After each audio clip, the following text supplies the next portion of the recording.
listening to the Latina Leadership Podcast, the podcast made for Latinas by Latinas, with Angelica Cázares, Carolina Arenas, Diana Ruby, Jacqueline Villagomez, and Sonia Ramirez. Get comfortable, amiga, and enjoy the conversations. All right, guys, welcome everyone to the Latina Leadership Podcast. I'm your host for today, Carolina, and I'm very excited to welcome Miss Stephanie. Welcome, welcome, welcome. I don't want to spill the beans and share with everyone what you do because I've been following you for a while and I am just very excited and I want for you to share that, what you do. And yeah, just give us a little spiel on what you do and who you are. So my name is Stephanie. I have different names. I mean, my current name is Stephanie Bonnin. I just recently changed. But I also Stephanie Jaramillo, and I also La Tropi Kitchen, as so many people know me. And what we actually do with La Tropi Kitchen is something that has been evolving. At the beginning was kind of like my personal journey as a Colombian, a migrant woman in a place like New York City, and loving eating and loving cooking and loving and wanting to explore what actually being Colombian means, because when you come to a place like New York, you meet people from so many different places of the country, so many different places that I don't even know that they existed, living back in Barranquilla. And give me the curiosity, to explore, being Colombia, really interesting territory. So to round a little bit the idea, I'm a cook. I went to culinary school, but I consider myself a cook. I don't know. I feel like weird about the word chef, Chef? So yeah. So It's I'm like a too cook. serious. It's not about being serious. It's about that is a tiny gap about what being a chef means. In this moment, like being a chef can be so many different things. And but for me, at the end of the day, it's more about somebody leading a kitchen, which we actually doing. But regardless, I I really, really, really enjoy like the cooking in so many different scenarios. So how does that journey start for you? Did you always want to be a cook or chef or interested in food? And then I want to know, how did you end up in New York? Okay, my family is also from Colombia, but I was Mhm, born and raised in Queens in New mhm, York. And I mhm, just love to always ask, what drove you to leave Colombia? And then mhm. why New York, out of all places?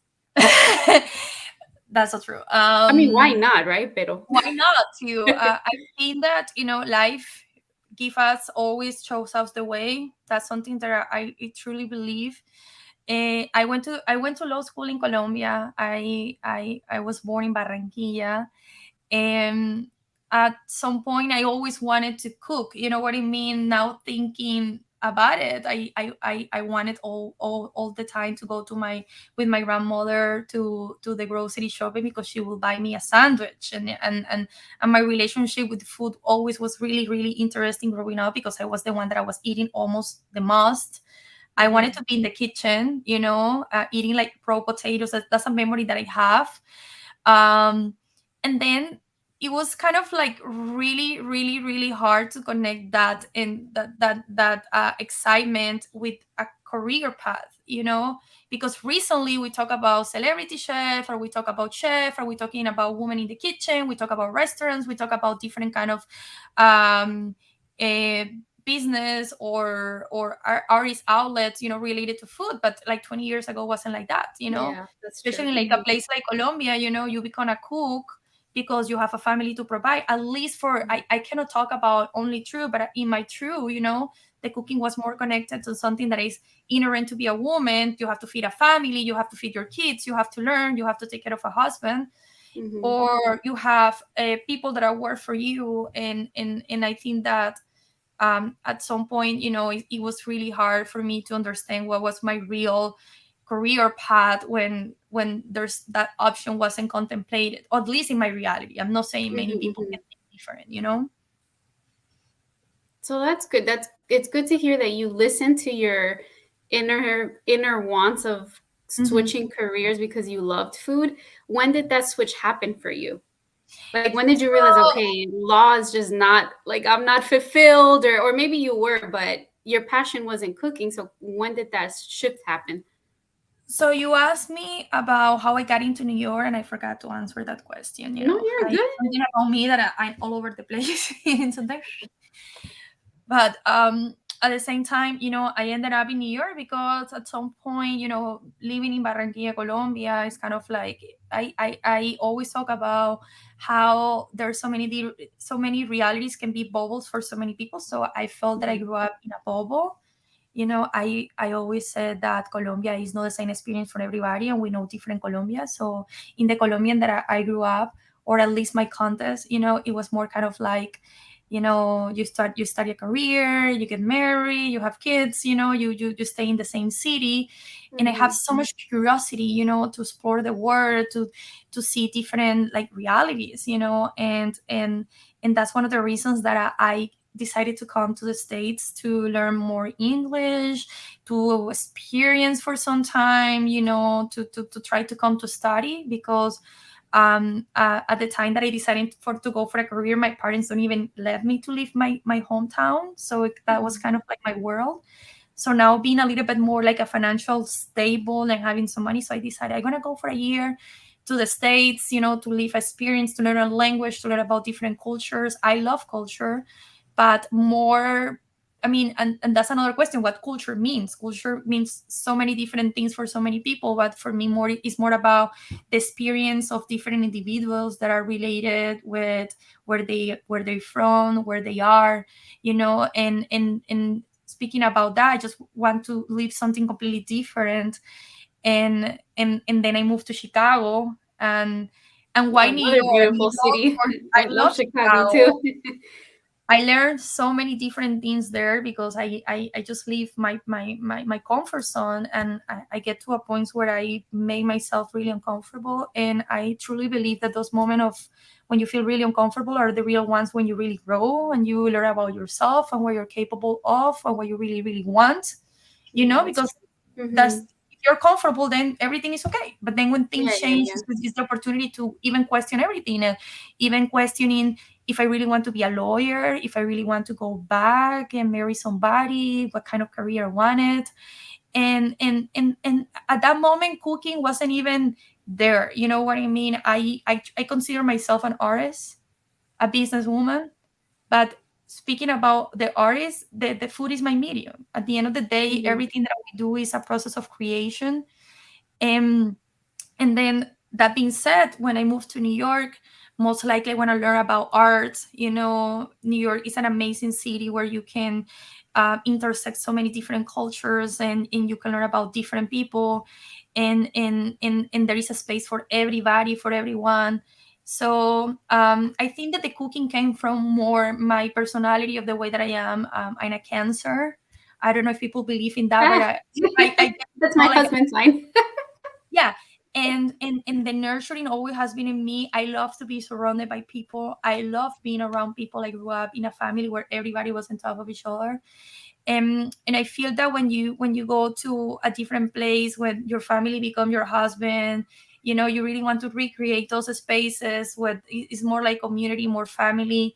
Where I'm from in Colombia, people will take their parties on the street and neighbors get involved. So that's how I start, like I hosting events in my house and inviting And friends and and yeah, and that's what I wanted to touch base with you too, because I think that's where I ended up following you when I realized what was going on during COVID out of your apartment in Mhm, Brooklyn. So mhm, I love to hear that, and I love to see what you do because I feel like you really do use your culture and our Colombian customs, and you bring that to vision when you're serving your food, when you're hosting these mhm. um like intimate like sit down dinners.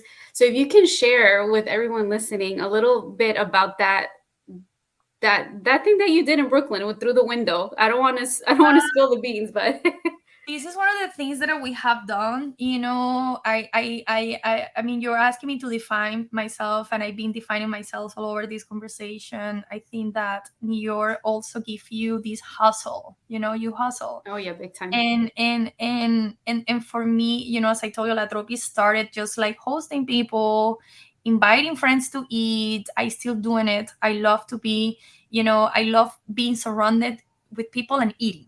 It's not just like Mhm. having people around. No, it's eating with people. Like every time that I go to eat, I always like a big table and sharing so many different things, whatever. But what I was saying is that you do what you do what you have to do, what you have at that moment. What I have the support of my husband, some friends, the one in the need, or maybe the want more than the need, to create that space for myself, especially, and offer that to other people. And understanding that one of the reasons that I also start like cooking this food is because I felt that it wasn't represented like in a way that it was more specific, like most likely the Colombian food that you find here in a place like New York. It is more like from like a specific region, or the dishes that everybody knows, and Yeah, it's more like the uh-huh. cliche ones. And part of my exploratory trip, because I mean, if we talk about all my story, it will take so long. And I think that, the specifics are, I mean, the facts are more important than the specifics. But this decision about, doing this and exploring my country is more, it was more connected about questioning who I am, where I am, and what means to have the label to be Colombian, understanding that Colombia is a country of so many different regions, so many different dishes, so many musical rhythms, so many people looking different. Some anybody can be Mhm. Colombian. I mean, we're the result of so many different like adaptations of culture, immigration, etc. So I was just obsessed with that, and understanding how in a place like Colombia, happen all these different dynamics. The only different thing is that I decided to explore it through food, and that Mhm. was bring me to the curiosity, because most of the exploratory trips that we do, they came from curiosity. It's like to a place that is so diverse. I mean, you just drive 1 hour and it's so different, in how food can tell you so much about these About that specific section. places, about religion, Mhm. about who they are, about the different adaptations, why they mix these ingredients or they change these other ones, and that's something that I just realized doing this, and that Colombia is a country of regions, and I really want to know more about the different regions. It's about how me being a Colombian woman, there is a lot of identity with people from the Caribbean, from Puerto Ricans, Dominicans, etc., than with somebody from the mountains of Colombia, and how those people have like a better, like a connection more deeper with somebody that is close to their border in Ecuador, etc. So that made me understand that Colombia is a country of regions, and what we know even about Colombia is just an imaginary. That's what I want to call it, because there's so many fronteras biológicas. How can I say Yeah, that? uh-huh. You know, Biological frontiers, or ones that share a lot in common, and exactly, it's that just they were divided just by mhm. disruptive, for the fact that somebody decided like a few hundred years ago that this will be Colombia, no matter what, that you are making a line between the Brazilian, Peruvian, Ecuadorian, Amazonian, and separating these territories that have so much identity. The same thing with the north of Colombia. So understanding this, it makes me so curious that I want to get to know so many different places and know the people, and I think that just being living in your city and exploring so many different cultures give you that curiosity to see that those processes happen in your own country, or what you think that is your country. Yeah. No, and it's beautiful, like I said, the way that you're teaching us about the Colombian culture, or I say my culture because my background's also Colombian, but through food. Because it's true, not everybody has a luxury to travel, right? To, let's say, hey, I want to go to Colombia. It might be too expensive, but being able to try a plate and be educated about a culture through food is just amazing. So, like Mm-hmm. I said, when I heard about you selling food from your window in Brooklyn, do you think that that's when La Tropi Kitchen, like, was that the turning point of where you were made more known about what you bring to the culinary um I think that one of the good things about this project is has been so organic, and I mean the word of mouth always is something super powerful. It's one of the most effective like marketing tools for sure. I mean, we don't do this for marketing.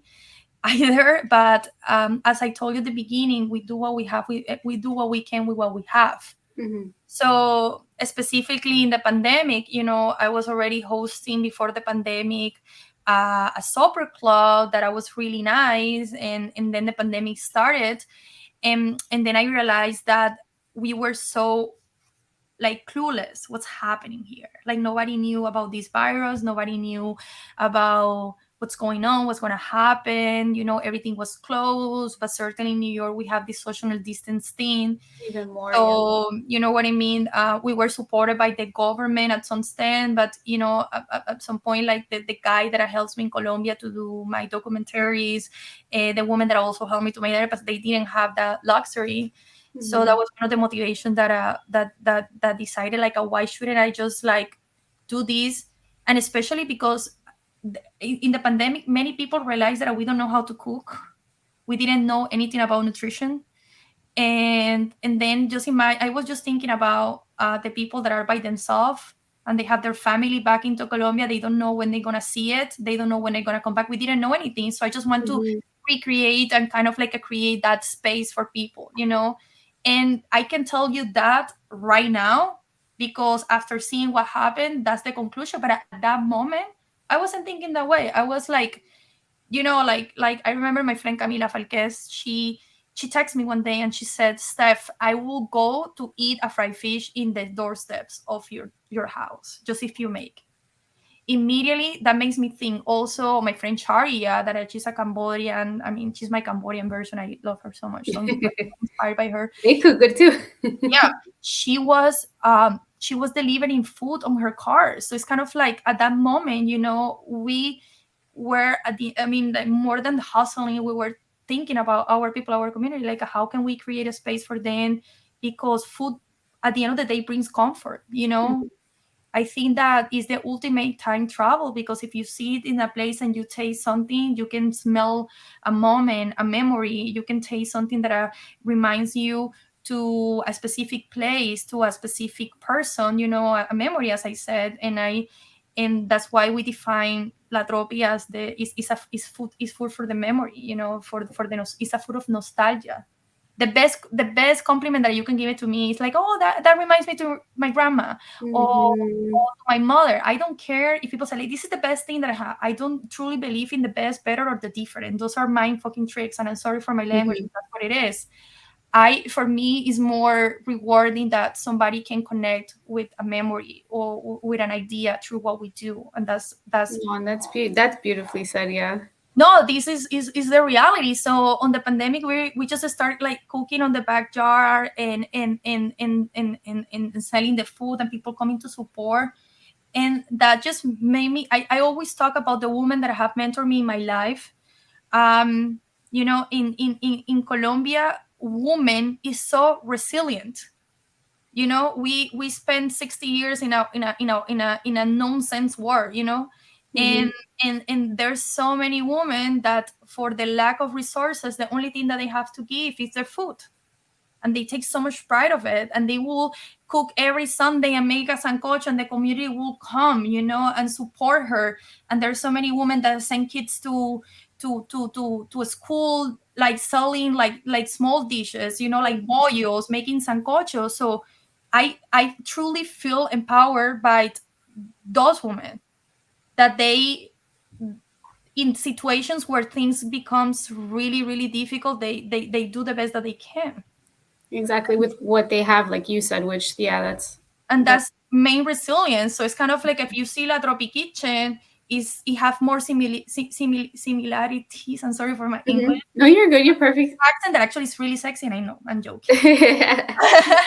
But yeah, there's more similarities. Yeah, it's more similarities with somebody that sells tamales on their house. I mean, they invented the pop-up. I didn't. Yeah. Women in Or the Colombia taco stands. pop-ups on the street and now we make it cool. Yeah. Well, now that it is cool, I am sure though that as an entrepreneur, as a woman, and then on top of that, as a woman that migrated from a Latin American country, have you experienced any barriers in the culinary field, or any difficulties in in trying to either like move up or getting an opportunity, or how has that been for you? I truly believe that you create your own opportunities, and that came. I mean, and it's really hard to say it because, as a privileged woman, I can say that. Unfortunately, that many people say like you create your opportunities, but I mean, knowing kind of like my privilege at the same time have some kind of like situation that are not easy. It's not easy to be a woman in this industry. It's not easy to be a woman at the same time, that it can be like kind of complicated the way that you are, and, and people feel threatened or triggered or annoyed, for your confidence. It can be sometimes really difficult. Mm-hmm. And that's something that I learned so much, that this road is not easy, and the hardest part is with yourself, is your confidence with yourself. Of course, it's not easy in so many ways. I can talk about what's happening in the industry with women, men, etc., but we have talked so much about it, and it's really important. I'm not saying, but I think that it's also important to talk about how hard it is to be a business owner. Mm-hmm. Because one thing is knowing your craft and do it perfectly fine, but then is when your baby grows, and then you have to invest, and also you have to make wiser decisions. You have to deal with people. You have to do all this different stuff, and you understand that besides being a cook and being an artist, you also have to be an entrepreneur, and that's a mindset that unfortunately is not for everyone, because it's not easy. And Yeah. that's something that I've been realizing. So I don't want to talk about my specific situation, how it can be complicated to succeed in this business or in this specific situation, because that's external. That's something that is surrounding me. I can talk about what are the challenge for me specifically, to do it. We I mean, women generally, we has been raised to doubt ourselves. All the history, we're being told that we cannot do this, we need so much support, we need other people, blah blah, and that's, at some point, that's true. Mm-hmm. Anybody that have accomplished anything in life did it by himself. You never can take the whole credit, because there's so many different people and situations and other stuff that has made that you are in that specific position. But what I'm saying is that challenge is always going to be there. So it's how you can overcome your own self-doubt, how you overcome your own your capacities, and I think that at the end of the day, nothing happens without a reason, and one of the reasons that I truly believe that La Tropi is what it is because we truly believe in what is actually our whole um, approach to the situation, about what we do, and focusing in that. And I think that that's really, really important. And then taking from that, is there any advice you would have then for somebody or a woman starting to be or exploring the culinary or chef career? Is there advice that you would give to them of how to start or main things to think about? I mean, one thing is to have a culinary career, and another thing is owning a culinary business. There's two separate things. Mm-hmm. Somebody that is into the culinary world, my advice that I will give them is just like, first of all, you never know everything. You're always learning, and you have to have an open mind to create, especially with food. Like there's so many different ingredients, preparations. There's people that are, and everybody's always teach you something. From the people that in a culinary operation, everybody always have something to teach you. And I won't go for the idea also to be in a really in a toxic environment. We need to start changing these ideas about that it's okay to be in a toxic environment, because that's what it takes. You have to avoid toxicity as much as you can, because that drains so much energy, especially if you want to grow and do like a specific career, regardless what it is. Talking about as a business owner, in the food industry, it can be really, really, really challenging, because we are operating with a small profit margins. And food is so sensitive. I mean, if you are dealing with other things, you can have a warehouse and you can store it and you can sell it, but here there's so many moving pieces and being extremely organized and understanding your numbers and controlling your numbers and be fair with people. I think that that's a really important thing to do, and for that you have to plan well. And also it's really important, to understand your concept and being authentic and at some point, like understanding that everything is a process, and you need to believe in the process, that the most important decision is a start. Mhm. We've been doing this for 7 years, and I'm telling you, like every single event, every single opportunity, every single challenge it feels like a new one. And that's the beauty of this. It's not flat, it's continue and continue, and at some point it keeps you going as well. That's amazing too. And then, so I wanted to ask too. So I know you said Colombian food is very diverse. Mm-hmm. It's the ecosystem. I think it's a lot. But for those that don't know or haven't tried Colombian food, Mm-hmm. what would you suggest they try first? Before answering this question, I want to say something. I've been conflicted with the idea of calling what I do Colombian food. Oh, okay. I've been kind of thinking I love my country, and I've been conditioning to think in a specific way about it. But I like to talk more about uh, food from the Pacific, food from the Caribbean, food from the Okay. mountains, food from the jungle, food from and because then if you go to for example to Pasto Nariño, that is just close to Ecuador, and then you see that they eat cuy, lampingachos, ají de maní, etc., and then you just cross to another country and that's what they eat. So why should I call that like food from Pasto when it's actually a food from the Indian? Or like you said, a I region. always say like it sounds like Mhm. a word. So can you please say Indian food? From the Andes, food Andina. from Andina. Uh-huh. So it's the same thing. So for me, more than you never tried Colombian food. What is the first thing that you have to try? Where are you going? Are you going to the Caribbean? Are you going to a specific place? Go to a market, try their fruits. I mean, I won't say like you have to try this dish. That won't be my answer. I would say like, you know what? Go to a market, smell all the fruits, eat all of them, and this is a real test of the territory. Because I won't give you that experience unless that you experience by yourself, in the most raw material. Mhm. I can tell you about my favorite Colombian dish, or as I told you, I mean, I'm really Which conflicted. is what So, is your favorite Colombian dish? my favorite Colombian dish is la arepa de huevo.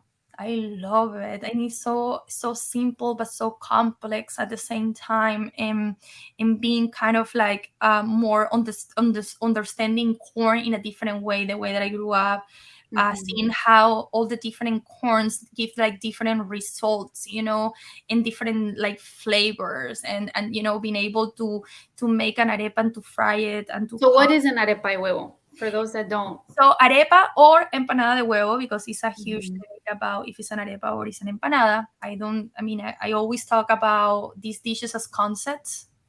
It's a concept. La arepa is a concept. Mhm. And basically, an arepa is a corn patty, that have a circular shape, and then you fry it for the first time with really really really really high temperature. So what's going to happen is the water, the humidity of the arepa is going to make the arepa like Expand. puff, exactly. And then you remove it, and then you put an egg, but not just any egg. Just imagine like those eggs that have the yolk the same color of my earrings, and a little bit of Mhm. salt, and then you put that back, and then that egg cooks inside that arepa, and then you take it out, and then you eat it with some sour cream I don't want to call him sour cream. It's just a way for people to understand what it is, but it's called Mhm, suero mhm, costeño, mhm. because it should have a denomination word, because it's something that is not like sour cream. It's different. Mhm. And just sitting there and eat that, like a runny, like a tiny, like no completely, but some runny yolk with the crunchiness, Oh my God. the beauty of Qué rico. it is my favorite thing. And this is the result for like a specific experience, because what Mhm. I used to go to the corner to buy fritos, so that will be the frito that I will be eat. So that's why it's gonna be my favorite dish, because it's based off my experience. So every person should have a different one, and they have a different, for sure, like different dish. I like Yeah. So how do you transfer someone to an experience if they haven't had that type of food? I think like I will do it exactly the same way that I do it being here in New York and going to Flushing, for example. I'm obsessed with Flushing, where there's huge like community from Asian, India huge. too, but it's Andean, more uh-huh. like Korean, Chinese. And then you go to this place and there's so many Asian restaurants, and it's the same experience. If you didn't grow up with the culture, I mean, it's either food for nostalgic or either food for people that are cultural curious. There's two angles. So somebody that didn't grow up with this, go for, like me, when I go and try, like go to the menu and I read and I Google what this means, with the curiosity to explore and have a completely different experience. So that's why in La Tropi, we understand that not all our customers are Colombian, that are connect and understand with experience, but also we have to recreate and create experience for people that doesn't know anything about this country. And I truly believe this is a beautiful opportunity to open conversation, to talk about Colombia. That's why I keep calling Colombian food and everything, to open a conversation, Mhm. because I feel that there is so many misconception about what Colombia is.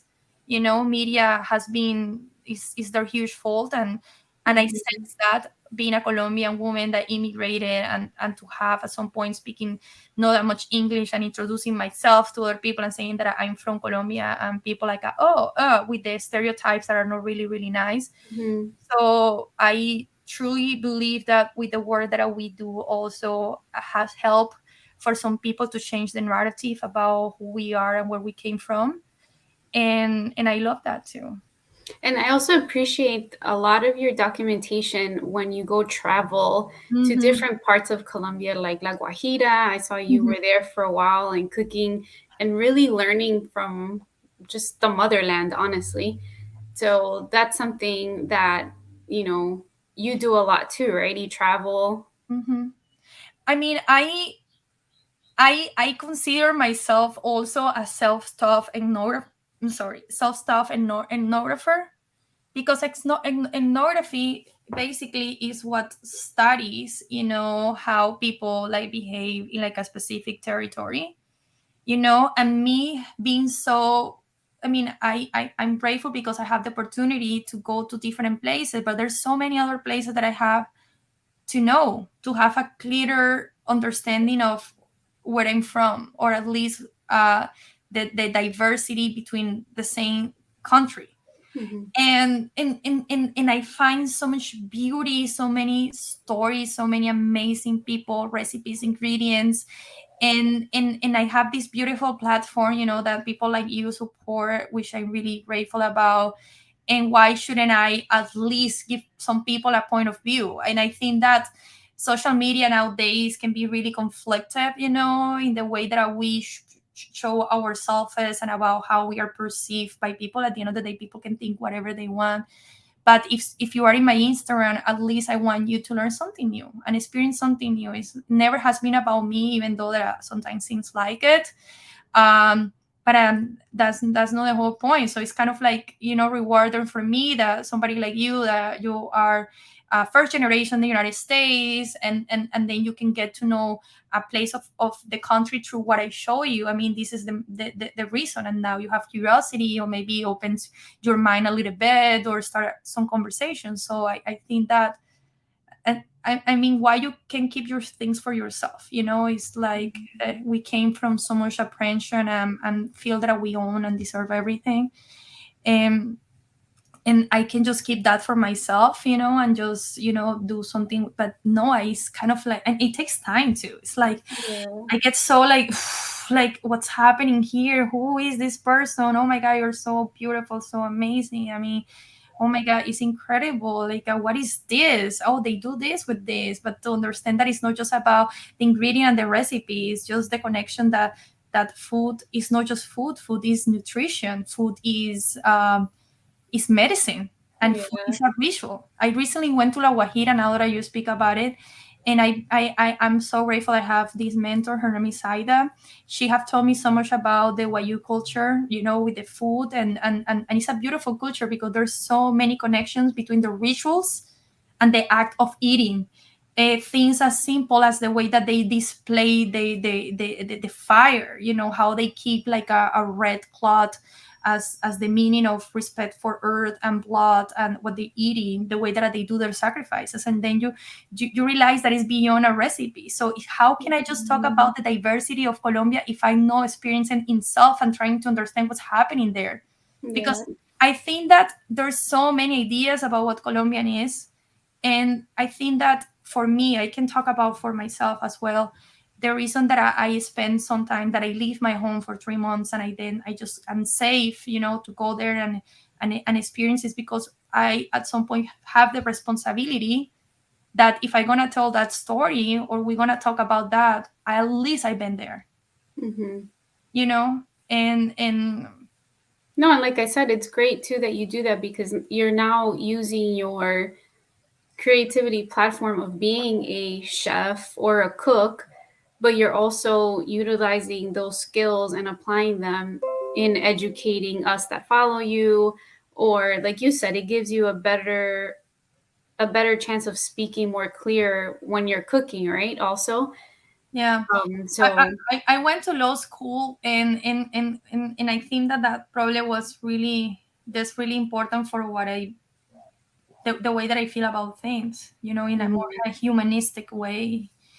Um, and then like I've been questioning, especially recently, with the project, that I have taken so many different directions, that I have empowered myself, as how to grow, what's the next step, what is needed for me, what I really need and what I really want.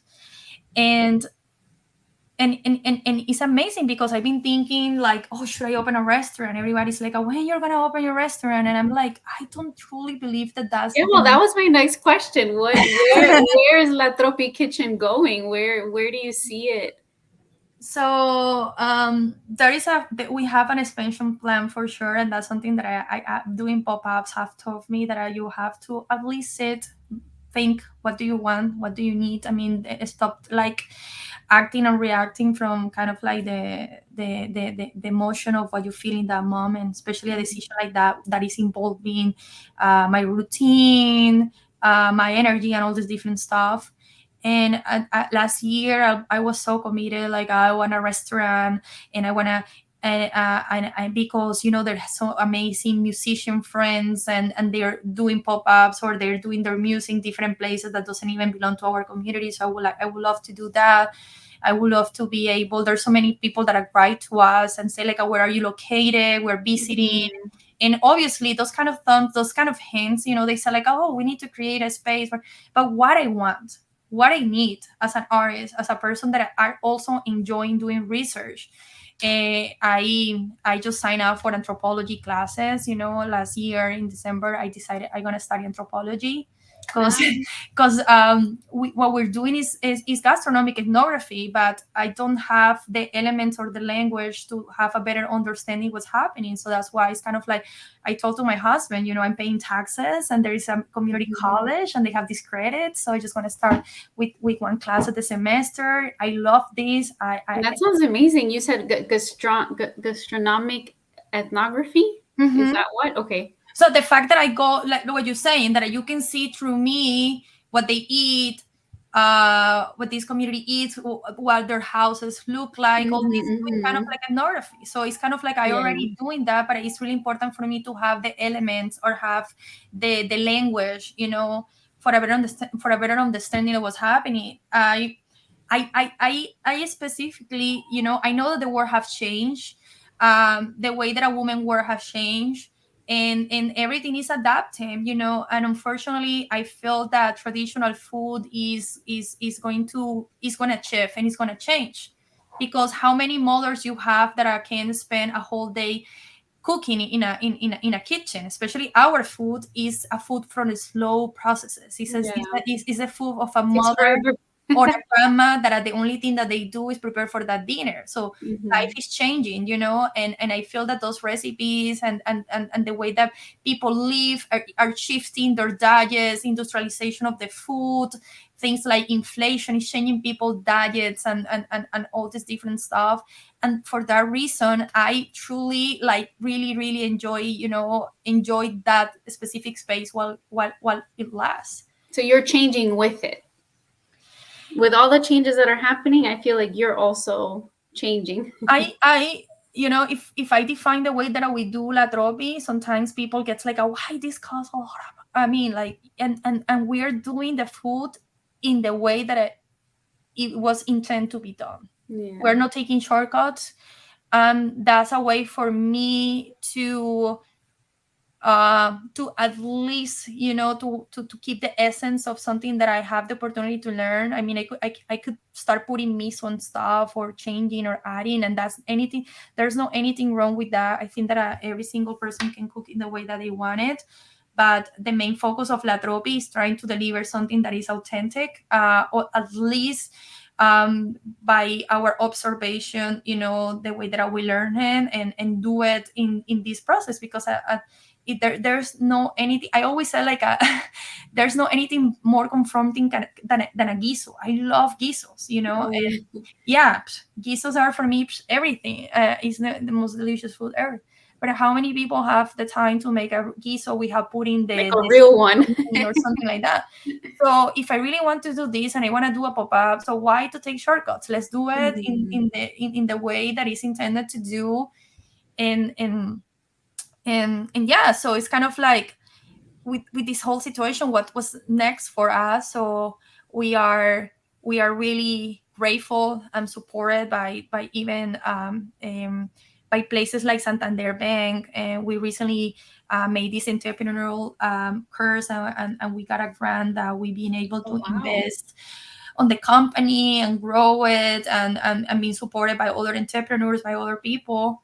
So as I said, understanding what I need and my nature, does this really need to be a restaurant? I shifted to the idea to open a culinary art studio. I call it like a culinary studio. Hmm. I have so many other colleagues that they do pop-ups and they hustle the same way that I. So we, at the end of the day, we are not gonna change our dynamic. La Tropi does pop-ups, Hmm. and I love doing pop-ups because they challenge me. They're difficult and they hard operationally, but they make me be creative. When I get back and I sketch from a flyer, from the menu, and try to bring some. I mean, I want that people that go to our pop-ups learn something new. We did recently one that I was called Areperia, and the menu was a Colombian map with the different arepas located on the map. Whoa. It was beautiful. So That's La an awesome Areperia is experience too. exactly. So why should I have like an open Areperia 24/7 where I just can be created all over and change the arepas or something like that? So So for someone that's maybe visiting New York or just listening to us now, where can they find La Tropi Kitchen? La Tropi Kitchen is everywhere. So like right now we have in 2 weeks we're gonna do a Pioneer Works. We're gonna do an open fire dinner for 100 people, uh, and then we're planning the next areperia next month. So it's kind of like right now we are kind of like taking everything slow. I don't want to push myself to do so many different things Hmm. because we have to work in securing a space. So And where we're can they find that information if they wanted to sign up in to our dinner? in our Instagram. In the Instagram you find everything. I also invite people to join our newsletter, because when we do events I send like an email inviting people, whoever wants to come. But most likely we're learning the way how can we adjust in what's happening, and also kind of like, you know keep doing what we want, and people coming. But it's really tough because people may think that the right thing to do is to open a restaurant, but it's a lot of responsibility right now. Even the economy scares me a lot. Yeah, that's Everything that's happening, so you cannot be like naive about what's actually happening, especially when if that's working for you right now, then that's the way to just and this business, like I spending twice in money for buying product, but I cannot charge more that I already charged before. So it's really, really, really hard. So now imagine having a restaurant with the whole fixed costs, and it's not, and it's not what I really, really, really want at the moment. I mean, as I said, La Tropi has grown organically. She asks what she needs. I just stand up and listen. I just stand up and listen. And right now, what La Tropi is asking me is, getting secured in a space where we can do in our caterings, our private dinners, our pop-ups, and to continue to share your story. That's what it's asking you to. Yeah, which is what you're doing here today. And as a businesswoman, how can I pay for this space? Let's collaborate with other pop-ups. Let's do. So it's kind of like, that's another advice that I will give as a business person, that you cannot be desperate. You have to listen. I mean, I'm a Cancer. I said it twice already. And my biggest power is my intuition. So when my intuition talks, I just follow my intuition, and I do, and I try to do what it tells me. So yeah. Well, again, too, I want to thank you for taking the time to speak to us today. And something that we ask all of our guests is, do you consider yourself a leader? I do consider myself a leader, and it took me a lot to understand it, because until recently I was self-conscious about myself, and I was expecting to be lead, because I was scared at some point. But then I just realized that I've been a leader all this time, and to be a leader is a huge responsibility, because it's a lot of energy. I mean, you are not just guiding people, you are just also taking care of them. It's not just about like telling people what to do, it's just about taking care of them as well. It's about that. So I think that leadership can be seen in so many different ways, but I consider a leader because I think that I'm doing something that many people are following right now, and I feel grateful about it. From the people that are work with us, from the people that are come to our events, for the people like you that I see our stories and travel with us. So I'm leading them in that direction. So yeah, I'm a leader. Yeah, well, thank you again. And like we said, thank you, Stephanie, for your time. La Tropi Kitchen. If you want to follow her on Instagram, it's at La Tropi Kitchen, correct? Mm-hmm. Thank you so much. And just, stay tuned for more and follow La Tropi Kitchen. Thank you. No, thank you. What did you think of the conversation? If you enjoyed what you heard, let us know in the comments. And please don't forget to like, subscribe, and share with your friends. Thank you for listening to the Latina Leadership Podcast, and we will see you next time.